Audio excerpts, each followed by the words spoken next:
اب حضور نے کیا بیان فرمایا؟ جب آگے کی باتیں شروع ہو گئی تو حضور نے کیا فرمایا؟ سب سے پہلے فاتقوا اللہ فی النساء، اللہ سے ڈرو عورتوں کے بارے میں، سب سے پہلے انہوں نے فرمایا فإنکم اخذتموہن بأمان اللہ، اللہ نے ان کو آپ کی امان میں دیا ہے۔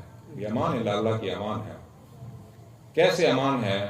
ماں ہے تو بچوں کے اپنے بیٹوں کے پاس امان ہے، اس کے امین ہے، بچے اس کی حفاظت کریں گے، ماں کو پتہ ہوتا ہے کہ میرے سنبھالنے والے ہیں۔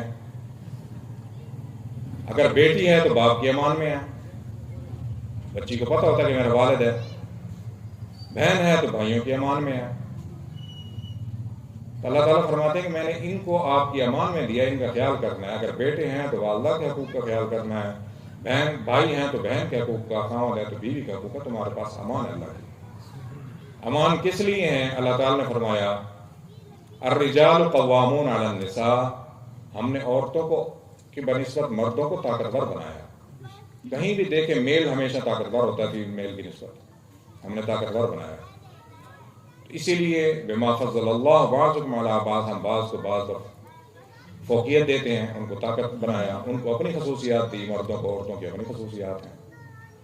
تو اسی لیے آپ کی امان میں ہے، آپ نے ان کا خیال رکھنا ہے۔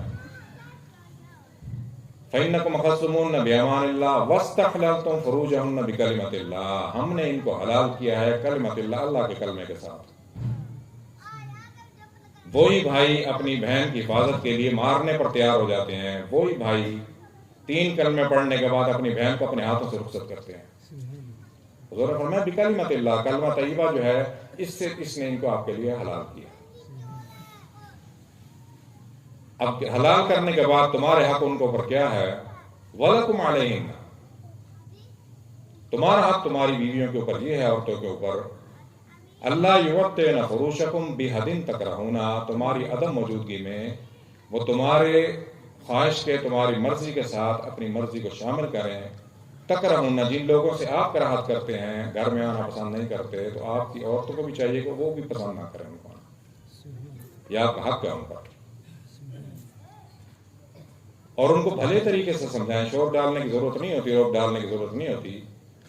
ہمہ وقت ہر ایک کی بات صحیح نہیں ہوتی، اگر اس کی بات صحیح ہے تو سمجھ لیں، مان لیں، نہیں تو اپنی بات سمجھائیں ان کو۔ لیکن عورتوں پر آپ کا حق ہے کہ اپنی پسند کو آپ کی پسند کے ساتھ شامل کریں۔ اب عورتوں کا آپ کے اوپر حق کیا ہے؟ وَلَهُنَّ عَلَيْكُمْ، اب تمہاری عورتوں کا تمہارے اوپر حق یہ ہے، رزقهن، تو ان کا کھانا طعام رزق، وکسوتهن، اور کپڑا لباس، بالمعروف، ان کو اچھے طریقے سے دیں، جو آپ کو اللہ نے جتنی استطاعت دی ہے، لباس اچھا خود بھی پہنے، ان کو بھی اچھا لباس پہنا، یہ ان کا حق ہے آپ کے اوپر، اچھے طریقے سے۔ کھانا خود بھی اچھا کھائیں، جتنی آپ کو اللہ نے وسعت دی ان کو بھی اچھا کھانا کھلائیں۔ خود باہر جا کے اچھے کھانے کھا کے آ جائیں، وہ گھر میں بیٹھ جائیں، یہ نہیں ہے۔ ان کے لیے بھی کھانا لے کے آئیں، گھر میں اچھا کھانا بنائیں، ان کا حق ہے۔